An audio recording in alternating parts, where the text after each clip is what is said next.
Hello and welcome. In this video, we will explore using conferences in Canvas to deliver instruction to our students online.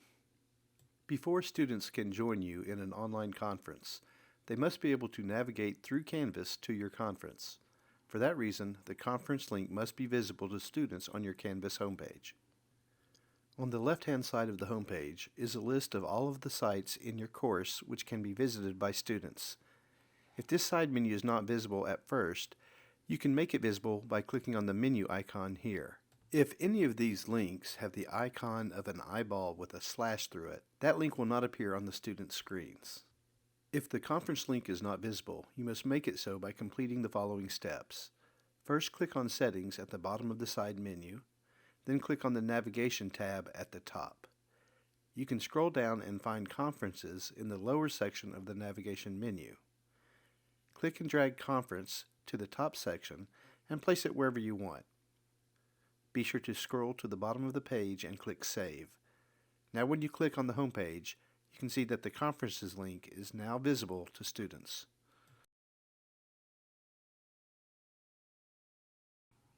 When you click on the conference link, a new page opens with a large blue Add Conference button near the top. You also see two sections below the button. The first is a list of scheduled conferences, and this is where students will go when they need to join a conference. The second is a list of completed conferences. Students who might have missed the conference can go back and view recordings of old conferences as long as you recorded the session. To schedule a new conference, click on the blue Add Conference button. A new window will open which allows you to establish the initial settings for the session. At the top, you can change the name of the conference, and I suggest you give it a name that clearly identifies what the session is about. The type setting is not important because there is only one option. For the duration setting, I suggest you make it longer than you intend for the session to last. For example, if you're going to have a 1 hour long session, you might want to set the duration to 90 minutes in case some students have additional questions at the end of the session. Next, I recommend that you check the box that enables recording for the session. This allows students who could not attend to view the session and allows students who are there to go back and review the instruction. Personally, I always check the box to set no time limit for the session. In the description box, you can add additional information that more fully describes what the session is about. Finally, if you leave a check in the box that states Invite all course members, then an email will be sent out to every member in the course. This email is sent out to their school emails, so you'll need to make sure that students know to check their school emails. Alternatively, you can use a different method to contact students. I use the Remind app to send text messages to their phones because, well, teenagers and phones. Once you've finished with the initial settings, click on the blue Update button at the bottom.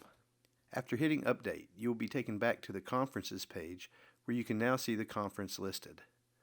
To begin the session, just click on the Start button. I recommend you begin the session about 30 minutes early and tell students to join the conference about 10 minutes before the session begins.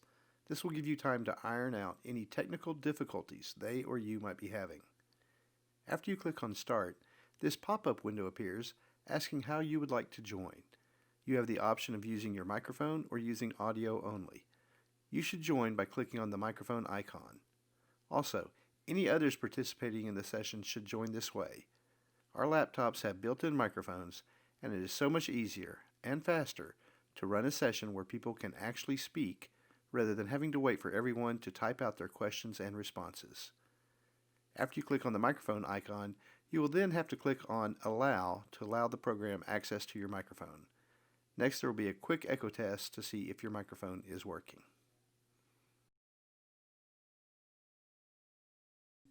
Here we have the conference page, and while it may look confusing at first, the controls and tools are pretty straightforward and easy to understand. We will begin on the left side of the screen.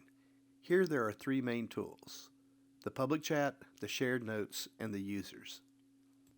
In the public chat, anybody in the session can enter text in the box at the bottom, and it will appear in this area for all to see. This is especially useful if you have an internet link that you want to share with everyone. Also, students who cannot get their microphone to work can communicate by typing their questions here. However, typing is much slower than using a microphone, and you as the presenter will have to keep an eye out for questions or comments in the public chat. The shared notes allows anyone in attendance to enter notes while the session is going on. This is a single document that contains everyone's notes and is available for download as a notepad file.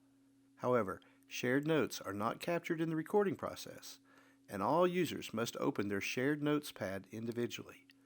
Also, shared notes contributions are anonymous.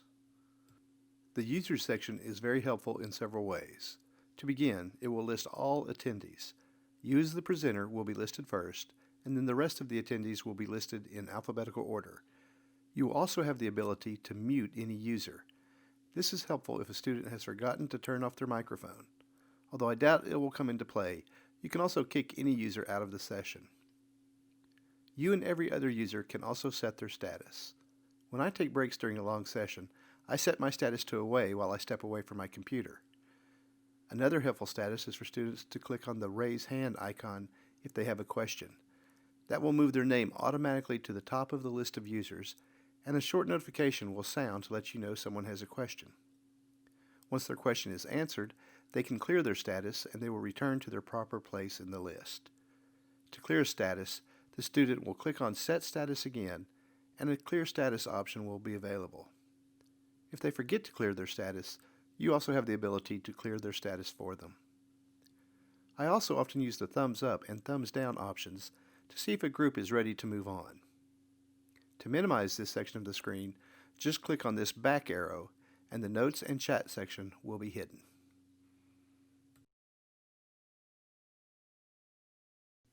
Here we have the main screen where most of your delivery of instruction will take place. Let's take a brief tour. At the top and center is the Start Recording button. If you plan on recording your session, click on this button to begin the recording. I suggest you don't click on it until everyone is present and you actually begin. A window will open asking you to confirm that you are recording.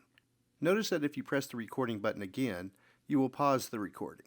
This is useful if you take a break. Just remember to press it again when you restart the session. At the far right on top is an Options icon.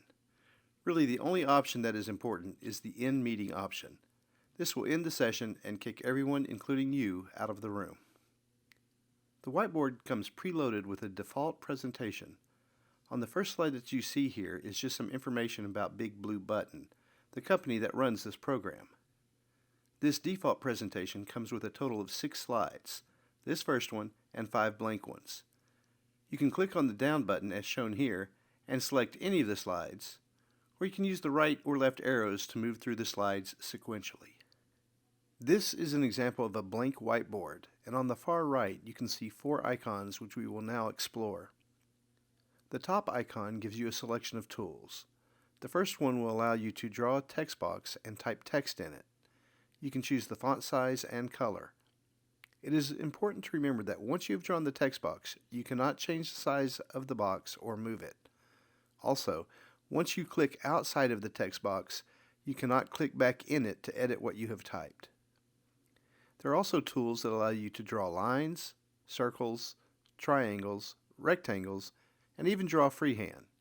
I find this very difficult with a mouse on my computer at home, but much easier on my school laptop if I have a stylus. The option that looks like a hand allows you to pan around the whiteboard. This is only useful if you have zoomed into the whiteboard for some reason. To zoom in or out, you can use the plus and minus icons at the bottom. Then the hand icon allows you to move the screen around to different sections. The undo button allows you to undo your most recent action on the board, and the trash can allows you to clear the board. The last icon allows all users access to the whiteboard. In my experience, the students go a bit bonkers when this option is on, so I usually leave it turned off. At the bottom left of the main screen is a blue plus button. Clicking this allows 3 options. You can start a poll, upload a presentation, or share an external video. If you start a poll, a new window opens. You have the option of sending out a yes, no, true, false, or multiple choice poll. You do not get to type in the question, but simply ask it in the room or have it displayed on the whiteboard. You can also create a custom poll with your own options. The second option is to upload a presentation.